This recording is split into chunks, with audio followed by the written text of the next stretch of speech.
राधे राधे दोस्तों, आज हम आपको सुनाएंगे कुलक्षणी और लक्ष्मी, दो बहनों की कहानी। अगर आप हमारे चैनल पर नए हैं तो प्लीज़ हमारे चैनल को सब्सक्राइब करें, वीडियो को लाइक करें और शेयर करें। एक राजा और एक रानी थे। दोनों एक दूसरे को बहुत प्यार करते थे। राजा के राज्य में भी चारों तरफ खुशहाली थी। प्रजा भी राजा को बहुत प्रेम देती थी। राजा के राज्य में प्रजा चारों तरफ से सुखी थी। कोई प्रजा को दुख नहीं था। राजा अपनी पत्नी से भी बहुत प्रेम करता था और धीरे धीरे समय बीत रहा था और राजा के दिन बड़े खुशी के साथ व्यतीत हो रहे थे। राजा की पत्नी समय रहते गर्भवती हुई और 9वें महीने उसने एक बेटी को जन्म दिया। लेकिन भगवान की करनी कुछ और ही थी। बेटी के जन्म के पश्चात ही रानी चल बसी, जिससे राजा को बहुत सदमा लगा।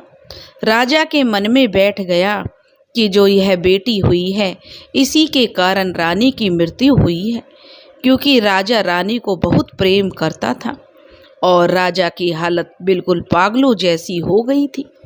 वह अपनी बेटी को बिल्कुल भी प्यार नहीं करता था, ना ही उसकी तरफ देखता था। उसने कह दिया कि यह कुलक्षणी हुई है, इसी के कारण मेरी रानी की मौत हुई है, मेरी रानी मृत्यु को प्राप्त हुई है, इसलिए यह बेटी नहीं है, यह तो मेरे लिए कुलक्षणी पैदा हुई है।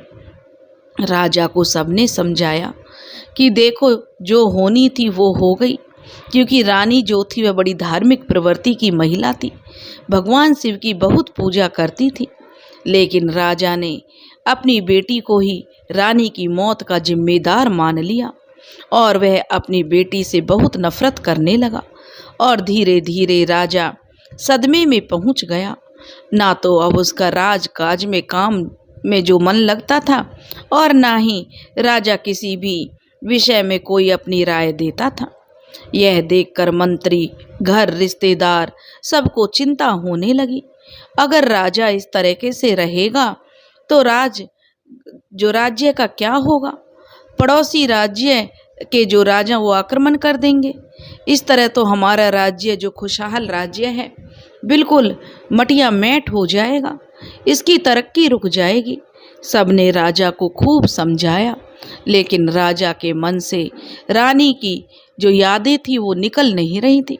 राजा की अबोध सी पुत्री